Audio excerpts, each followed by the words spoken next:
Ça y est, après plus de 2 ans et demi de retard, la Maison des aînés et alternatives est officiellement inaugurée aujourd'hui à Bécomo.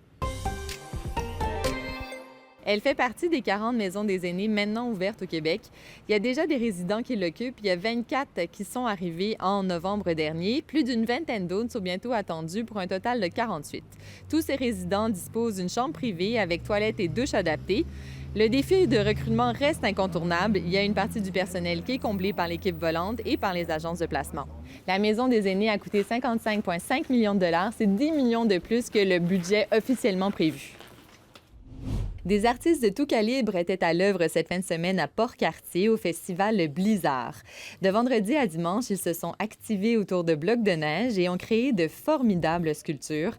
De requins aux dents acérées jusqu'à une mère louve en passant par une chimère, la magie a opéré. Il y a 2500 personnes qui ont convergé vers Port-Cartier pour cette deuxième édition du festival Blizzard. Les passagers du FA Gauthier ont pu assister à tout un spectacle au courant des derniers jours. Des centaines de phoques du Groenland dérivaient sur les glaces au large de Matane. Ce que nous disent les experts, c'est qu'ils se préparent à la reproduction. C'est entre la fin février et le début mars que les femelles mettent bas sur la banquise. La diminution du couvert de glace en raison des changements climatiques pose d'ailleurs problème pour l'espèce.